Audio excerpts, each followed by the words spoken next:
Good morning, my co-panel members on the dais, and my invited guests on the off the dais. Uh,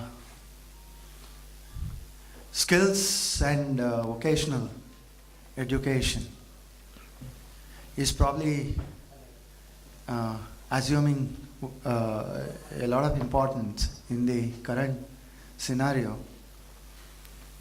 And in order to prove that, I'll give you some data which will tell you what we really need to do and the kind of challenges that we have.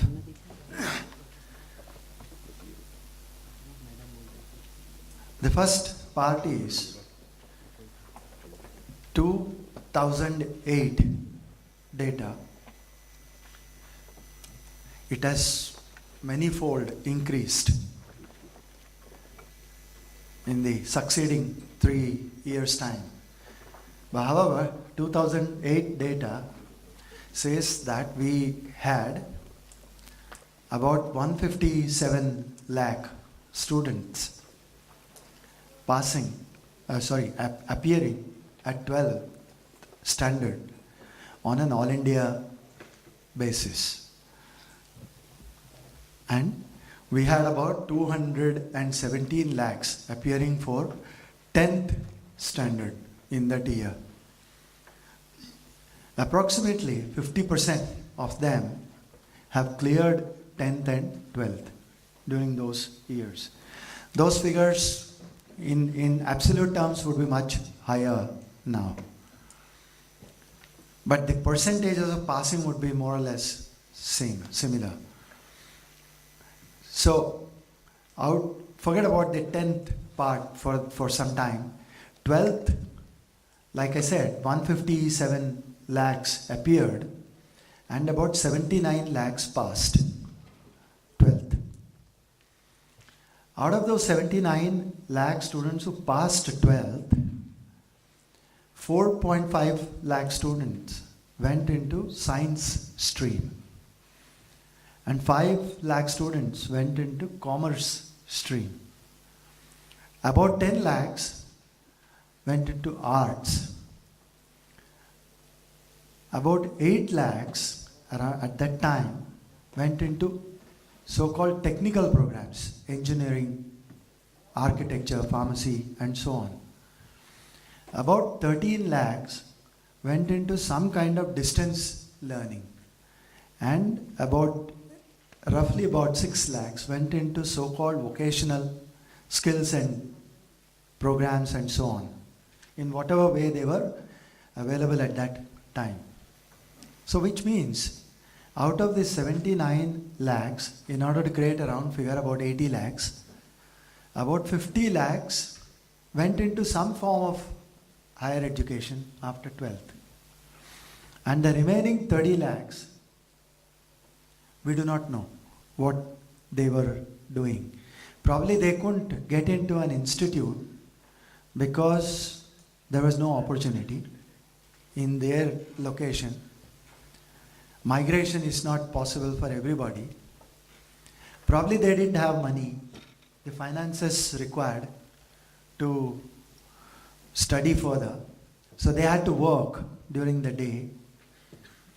And they were not probably finding something worthwhile to study after they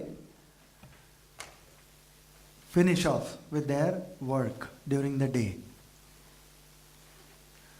And maybe some of them never liked the conventional learning that was available in the form of art, science, commerce, or whatever. So they were just not interested.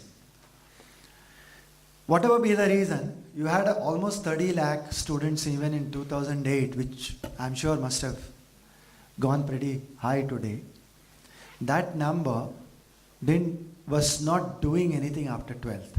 And similar is the story at the 10th level.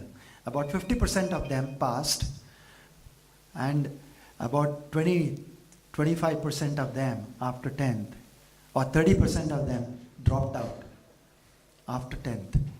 Now, you juxtapose this against the numbers that we would have of almost 500 million students in the age group of 20 to 30 in the next 10 years time, which is the most productive age, and India will be the only country with that kind of numbers in that age group.